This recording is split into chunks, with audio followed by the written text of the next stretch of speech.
So life is not really about breathing air, right? It's more about understanding each and every value of each and every breath. And I think we need to be our own pathfinders, guiding ourselves to take the unknown paths and then also challenging ourselves to surpass the limits, all by the inner motivation.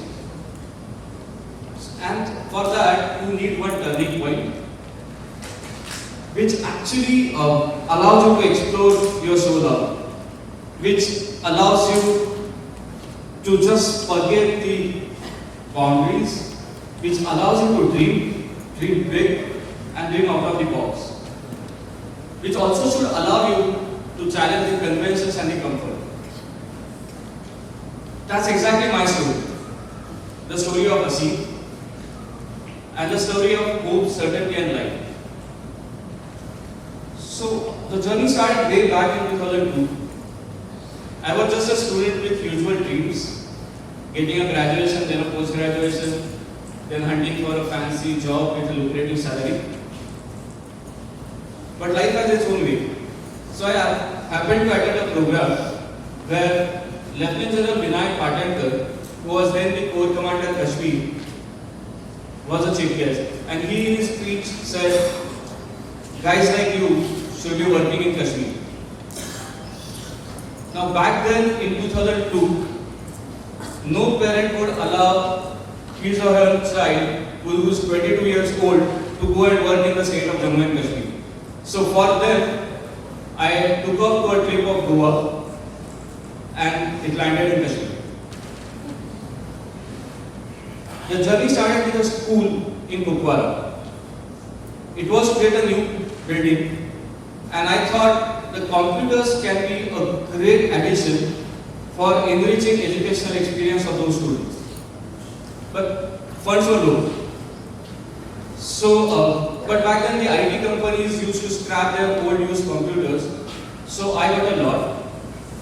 And then I reassembled few, I repaired few and packed them in boxes. And they had all the honor to be on the train berth. And the person carrying them would be sleeping on the floor by spreading newspapers just for more than 40 hours.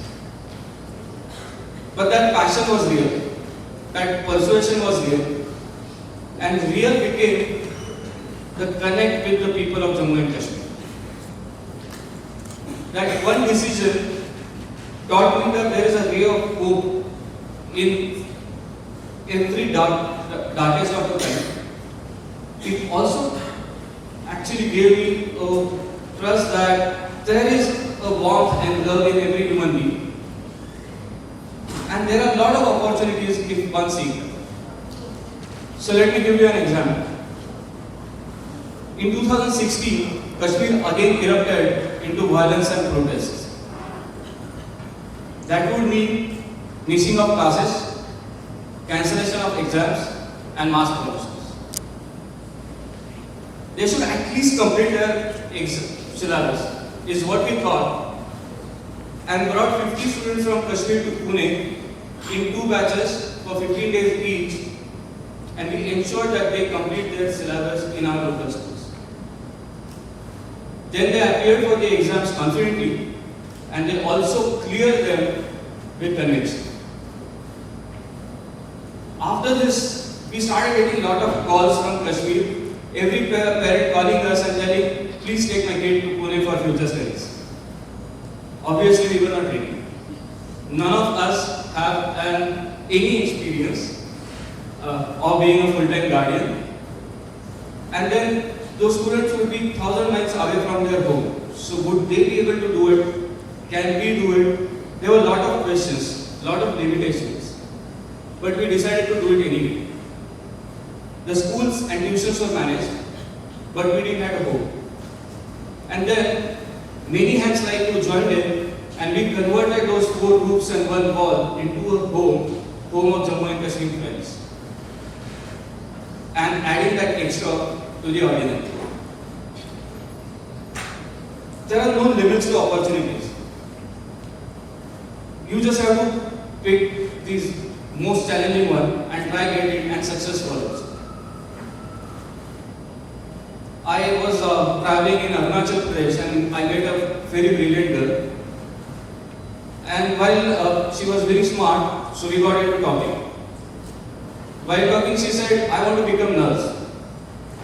As for her, giving an injection to a patient was a power. And she was ready to pay lakhs of rupees for fees and deposits for her, as that was a norm in that place. So, while I was very happy with her unconventional choice of career, I knew through my conversation that it was because of lack of awareness in the region. And there would be thousands like those, right? So we decided that we should do something, and Project Abhilasha was born. Today 70 schools from border areas connect every month through a video conferencing with an expert. Thousands of students are getting benefited from it, and we didn't really have to do any miraculous work, we just had to connect them through Skype. And I think, we all were happy with this small initiative. We were happy with this small initiative, we are, but it wasn't enough. I got a call from Afghanistan. It was called from Roya, and she said, there are girls who want to learn. They are keen to learn, can you please help? And we used the same technique, taught them for 6 months into web development, and today all of them are successful in their own careers. Students participating in Abhilasha are also part of e-mentoring and e-friendship, and they often get to visit Maharashtra. There's one tour which is going to start tomorrow. So many of them experience a lot of things first time. It's like going to a mall or just traveling through a train, or even for that matter swimming in an ocean. But for more than that, for most of them, peace, education, development and freedom are also the first time experiences, which all of us take for granted. One such tour became very memorable. It was the tour in 2012 from Ladakh, the land of 1,000 passes. So we enjoyed together, we visited various places, we visited beaches in Konkan, we visited IITs, we visited more educational institutes, and the interactions were great. So we had a great, incredible bond. And apparently we got to know about this after a year because I got an email saying, Saranada, I have completed my 10th. Can I please join you for future studies in Pune? And we had all the applications. But her faith in us was more important to us. So we said, let's not give any second thought and go ahead and say yes. And we said yes. And today on the same faith, not only Dolkar, but with her we have 9 Ladakhi students doing higher studies and staying in my home. And that's probably not enough because last year when I said that we are going to do a science park in there, Yangzin's father offered his land. His kid's father ensured that everyone who is traveling from Pune to Leh for creating this science park gets food and accommodation for free. Dolkar, Somo, Chorol, everybody's parents worked hard with my volunteers to get this park ground up, literally ground up.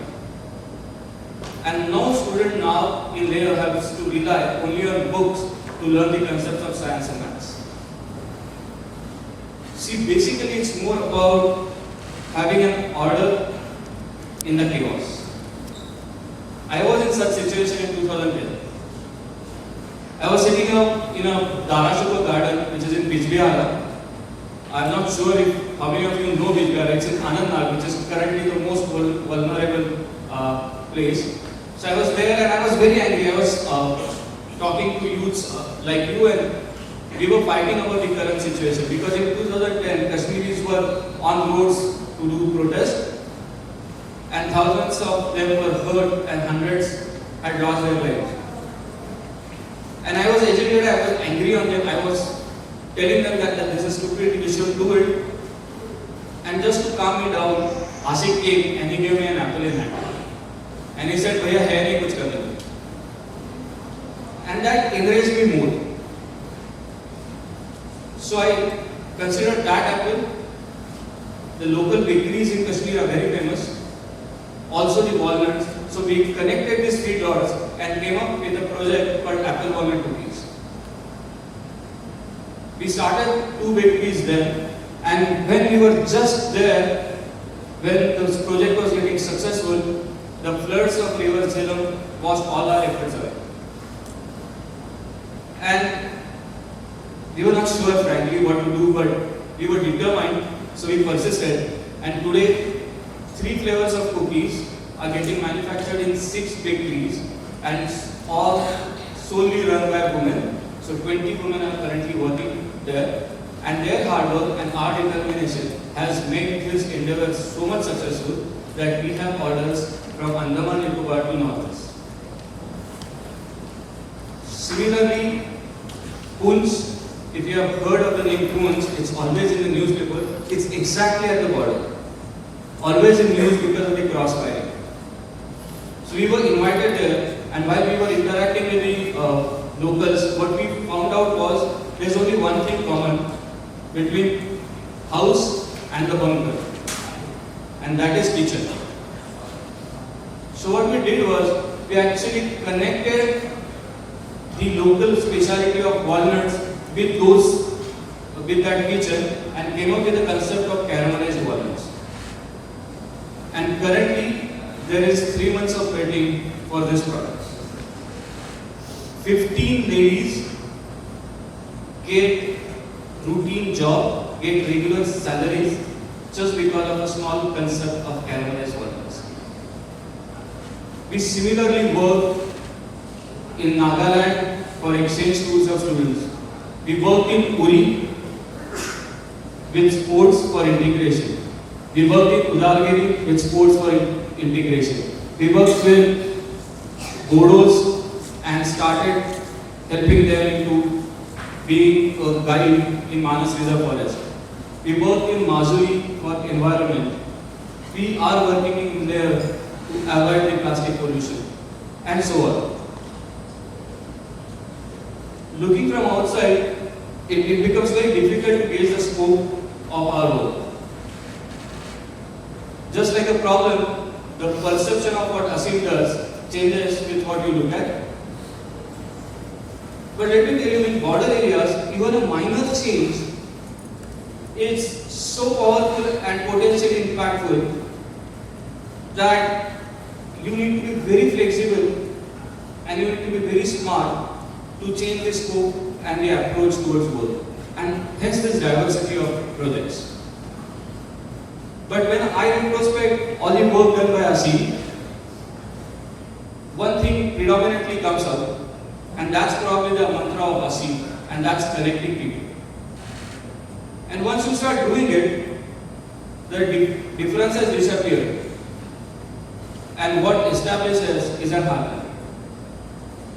Trust between people becomes evident, and for that, bridging the gap through communication becomes must. And someone has to take that first step and offer a hand to begin.